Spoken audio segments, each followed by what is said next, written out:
नमस्ते प्यारे विद्यार्थियों, गोविंदगढ़ महाविद्यालय की ऑनलाइन कक्षाओं में एक बार फिर से मैं दीपक कुमार सहायक आचार्य हिंदी आप सभी का हार्दिक स्वागत करता हूं।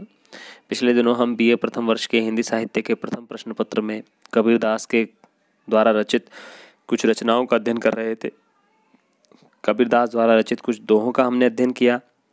उसके बाद हमने कबीरदास जी के 4 पदों का अध्ययन किया और आज की कक्षा में हम उनके कुछ अन्य पद लेकर के उपस्थित हुए हैं। हमारी कक्षा में हमारे पाठ्यक्रम में जो 5वां पद है उनका वह है पंडित बाद बदनते झूठा। जो पंडित लोग हैं, विद्वान लोग हैं, ज्ञानी लोग हैं, जिन्होंने शास्त्रों का अध्ययन किया है, कबीरदास कहते हैं कि वे झूठा ही वाद विवाद किया करते हैं। किस अर्थ में झूठा वाद विवाद किया करते हैं देखते हैं। उन्होंने लिखा है कि राम कहा दुनिया गति पावे। पंडित जो लोग होते हैं, पंडित यहाँ किसी जाति या धर्म से संबंधित नहीं है। यहाँ पर पंडित हर उस व्यक्ति के लिए है जो अपने धर्म के शास्त्रों को जानने का दावा करता है और उसके आधार पर वह लोगों को भ्रमित करता है। तो यहाँ पंडित प्रतीक रूप में आया है। आप इसे किसी जाति से या किसी धर्म से न जोड़ें। राम कहा दुनिया गति पावे, कि राम कहने से, पंडित कहते हैं कि राम कहने से दुनिया की मुक्ति हो जाती है। राम कहा दुनिया गति पावे, यानी कि राम राम कहो तो दुनिया से तुम्हारी मुक्ति हो जाएगी, ऐसा जो शास्त्रज्ञ लोग हैं वो कहते हैं। तो कबीरदास उन्हें तर्क देते हैं। कबीरदास जी का पूरा साहित्य तर्क पर आधारित है। वो व्यवहार में देखते हैं। उन्होंने कहा भी है एक जगह पर, तू कहता कागज़ की लेखी, मैं कहता आँखन की देखी। तो वो कागज़ पे लिखी हुई बात नहीं मानते हैं, वो आँखों देखी बात पर विश्वास करते हैं, वो प्रत्यक्ष को ही प्रमाण मानते हैं। तो वे कह रहे हैं कि खांड कहा मुख मीठा। वो कहते हैं कि खांड खांड कहने से क्या मुंह मीठा हो जाता है? क्या शक्कर शक्कर या चीनी चीनी कहने से मुंह मीठा हो जाता है? नहीं होता है। इस तरह से राम राम कहने से भी दुनिया में किसी की मुक्ति नहीं होती है। पावक कया पाँव जे दाझे। पावक पावक कहने से, आग आग कहने से भला किसका पैर जल जाता है? जल कही तृषा बुझाई, और जल जल कहने से या पानी पानी कहने से किसकी प्यास बुझ जाती है? भोजन कया भूष जे भागे, और भोजन भोजन कहने से भला भूख कब भाग जाती है? यानी कि भूख नष्ट नहीं होती है, भूख नहीं मिटती है। तो सब कोई तिर जाई। अगर ऐसा होता तो सब लोगों का ही मोक्ष हो जाता। नर के साथ सुआ हरि बोले, हरि प्रताप न जाने। कबीरदास जी कहते हैं कि आदमी के साथ तो तोता भी राम राम कहने लगता है, लेकिन वह राम के प्रताप को, राम के नाम के प्रताप को नहीं जानता है, राम के महत्व को नहीं जानता है। वह तो मनुष्य के साथ लगा हुआ, उसकी नकल करता हुआ रटता रहता है राम का नाम। और जो कबहूँ उड़ी जाई जंगल में, और कभी जब वह जंगल में उड़ जाता है बहुरिन सुरते आने, तो वह फिर राम के नाम को याद भी नहीं करता है। सुरति का मतलब यहाँ स्मृति से है। राम नाम की कोई स्मृति उसके मन में नहीं रह जाती है। फिर वो टै टै करता हुआ जंगल भर में घूमता है। इसी तरह से मनुष्य की गति भी है कि वह मंदिरों में जाता है, मस्जिदों में जाता है, धर्मालयों में जाता है और अपने अपने ईश्वर का नाम लेता है, लेकिन नाम लेने से ही उसे मुक्ति प्राप्त नहीं होगी, ऐसा कबीरदास जी कहते हैं। साची प्रीत विषय मायासु। कबीरदास जी कहते हैं कि मनुष्य की जो प्रीति है, प्रेम है, वो तो विषय वासना से लगी हुई है, माया से उसकी प्रीति है। सच्ची प्रीति, सच्चा प्रेम तो उसका माया से है, विषय वासनाओं से है, छल प्रपंच से है। हरि भक्तन सुहासी, और इसीलिए वह हरि के भक्त जो हैं उनसे हंसी करता है, उनकी ठिठोली करता है, उनका मजाक उड़ाता है। यहाँ कहने का तात्पर्य है, कबीरदास जी कहते हैं कि जब तक मन में भक्ति की भावना नहीं होगी, ईश्वर के प्रति प्रेम का भाव नहीं होगा, तब तक ईश्वर के नाम का उच्चारण करने से कुछ भी सिद्ध नहीं होगा, हासिल नहीं होगा, उपलब्धि कोई प्राप्त नहीं होगी, मोक्ष नहीं मिलेगा। कहे कबीर प्रेम नहीं उपजो। कबीरदास जी कहते हैं कि जब तक मन में ईश्वर के प्रति प्रेम उत्पन्न नहीं होगा, बांध्यो जमपुर जासी, तब तक मनुष्य कर्मों से बंधकर यमपुर के लिए प्रस्थान करता रहेगा।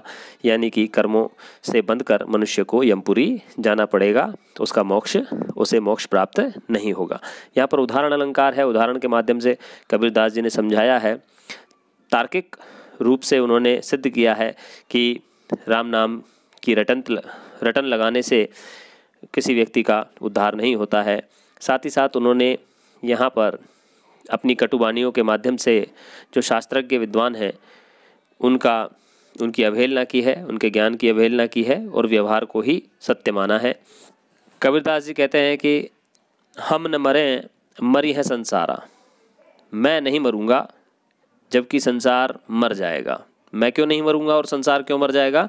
क्योंकि हमको मिल्या जियावन हारा, क्योंकि मुझे जीवन देने वाला मिल चुका है, मुझे ईश्वर का साक्षात्कार हो चुका है, मुझे उस परम ब्रह्म का साक्षात्कार हो गया है, जिसके मिलने से मुझे मोक्ष की प्राप्ति हो गई है। अब मैं कभी भी मरूंगा नहीं, भले ही यह संसार नष्ट हो जाए, लेकिन मुझे जिस तत्व की प्राप्ति हुई है उसके बाद अब मेरा मोक्ष हो गया है। अब न मरो मरने मन माना, अब तो मैंने मन में दृढ़ निश्चय कर लिया है कि मैं अब मर नहीं सकता। ते मुए जिन राम न जाना, वो मर गए या वो मरेंगे जिन राम न जाना, जिन्होंने राम नाम के महत्व को नहीं जाना। साकत मरे, साकत मरे का मतलब है हिंदू धर्म में जो शक्ति की उपासक हैं वो भी मर जाएंगे, लेकिन संत जन जीवें, लेकिन वो संत जन, वो संत लोग जिएंगे जिन्होंने सत्य की प्राप्ति कर ली है, परमात्म तत्व की प्राप्ति कर ली है।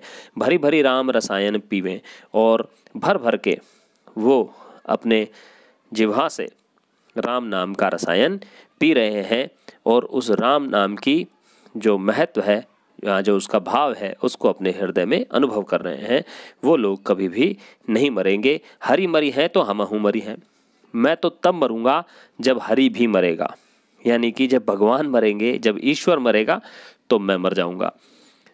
कबीरदास जी इसलिए कह रहे हैं क्योंकि यह निर्विवाद रूप से सत्य है कि ईश्वर की मृत्यु नहीं हो सकती है। ईश्वर तो सर्वकालिक है, अजन्मा है। जो अजन्मा है, आदि है, अनंत है, वह मर कैसे सकता है? तो कबीरदास जी कह रहे हैं कि मेरी आत्मा उस परमात्मा से मिल गई है जो कभी नष्ट नहीं होगा, और जब परमात्मा ही नष्ट नहीं होगा तो मैं भी किसी तरह से मर नहीं सकता। हरि न मरे हम काहे को मरी हैं। जब ईश्वर नहीं मरेगा तो मैं भी क्यों मरूंगा। कहे कबीर मन मन ही मिलावा। कबीरदास जी कहते हैं कि मेरा मन उस परमात्मा के मन से मिल गया है, यानी कि मेरी आत्मा परमात्मा से मिल गई है। इसीलिए अमर भय सुख सागर पावा, अब मैं अमर हो गया हूँ और मुझे सुख रूपी सागर की प्राप्ति हो गई है। आगे बढ़ते हैं। अगला और इनका बहुत प्रसिद्ध एक पद है, काहेरी नलिनी तू कुमलानी। यहाँ नलिनी एक कमलिनी के माध्यम से कहा गया है। कमलिनी जो कमल के तरह का एक फूल है जो जल में खिलता है। काहेरी नलिनी तू कुमलानी, यहाँ नलिनी के माध्यम से अप्रस्तुत के रूप में आत्मा की बात की गई है। यहाँ पहले हम एक अर्थ समझ लेते हैं, नलिनी का मतलब कमलिनी से समझ लेते हैं, और फिर हम आत्मा के अर्थ में इस दो पद को पढ़ेंगे। काहेरी नलिनी तू कुमलानी, हे नलिनी, हे कमलिनी, तू क्यों कुमला रही है, तू क्यों उदास हो रही है, तू क्यों मुरझा रही है।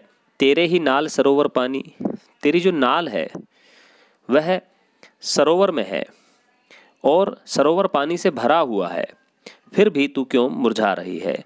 जल में उत्पत्ति, तू जल में ही उत्पन्न होती है। जल में वास, तू जल में ही वास करती है। जल में नलिनी तोर निवास, और जल में ही तू निवास करती है। ना तल तपति न ऊपर आग, न तो तेरे तले से कोई आग निकलती है, न ऊपर आग, न तेरे ऊपर से ही कहीं से आग बरसती है। तोर हे तू हम कहूँ कासन लाग, तू जल में उत्पन्न होती है, जल में ही तू विलीन हो जाती है। नीचे से या ऊपर से तेरे ऊपर किसी प्रकार का ताप नहीं है। तू मुझे बता कि तेरा किससे मोह लग गया है। तोर हेतु कहूँ कासन लाग, तेरा हेतु अर्थात तेरा प्रेम, तेरा मोह किससे जुड़ गया है जिससे तू लगातार कुम्हलाती चली जा रही है। कहे कबीर जे उदक समान, कबीरदास जी कहते हैं कि जो उदक के समान हो गए हैं, यानी कि जिसने जो जल के समान हो गई हैं, यानी कि कमलिनी को उपदेश देते हुए कह रहे हैं पहले तो कि हे कमलिनी, तू अपने आप को जल से अलग मत समझ। जल से अलग समझने से ही तू मुरझाती जा रही है। ते नहीं मुए हमारे जान, जो लोग या जो फूल अपने आप को जल को समर्पित कर देते हैं, कमल के फूल जो अपने आप को जल को समर्पित कर देते हैं, वो कभी नष्ट नहीं होते, उनका मोक्ष हो जाता है। अब यहाँ इसको आप आत्मा के अर्थ में समझें कि हे आत्मा, तू क्यों मुरझा रही है, तू क्यों उदास है। तेरे ही नाल सरोवर पानी, अर्थात तुझ तेरे भीतर ही तो परमात्मा का वास है। जल में उत्पत्ति जल में वास, तू परमात्मा से ही उत्पन्न होती है। आत्मा से कह रहे हैं कि तू परमात्मा से उत्पन्न होती है, परमात्मा में ही विलीन हो जाती है। ना तल तपन न ऊपर आग, और किसी प्रकार से तेरे ऊपर यदि तू परमात्मा को अपने आसपास अनुभव करे तो किसी प्रकार का कष्ट, किसी प्रकार का संकट तेरे ऊपर नहीं आ सकता। तोर हेतु कहूँ कासनि लाग, तुझे किससे मोह हो गया है। ये स्थिति तब आ सकती है जब तू मोहग्रस्त हो जाए, जब तू विषय वासनाओं की शिकार हो जाए। आत्मा से कह रहे हैं कि व्यक्ति की आत्मा केवल तभी उदास हो सकती है या निराश हो सकती है या दुखी हो सकती है, कष्ट में हो सकती है, जब वह विषय वासनाओं से मुक्त नहीं हो पाती। कहे कबीर से उदक समान, कबीरदास जी कहते हैं कि आत्मा को सदैव जल रूपी परमात्मा में समर्पित हो जाना चाहिए, और जो आत्माएं परमात्मा को समर्पित हो जाती हैं ते नहीं मुए हमारे जान। कबीरदास जी कहते हैं कि वे आत्माएं कभी भी कष्ट नहीं पाती हैं और उनका मोक्ष, उनकी मुक्ति हो जाती है, उन्हें मोक्ष की प्राप्ति हो जाती है, वो जन्म और मरण के बंधन से मुक्त हो जाती हैं। चलिए, आज की कक्षा में इतना ही। कबीरदास जी का ये जो हमारा पाठ्यक्रम में भाग था वह आज संपन्न होता है। अगली कक्षा में हम मलिक मोहम्मद जायसी के बारे में बात करेंगे। बहुत बहुत धन्यवाद।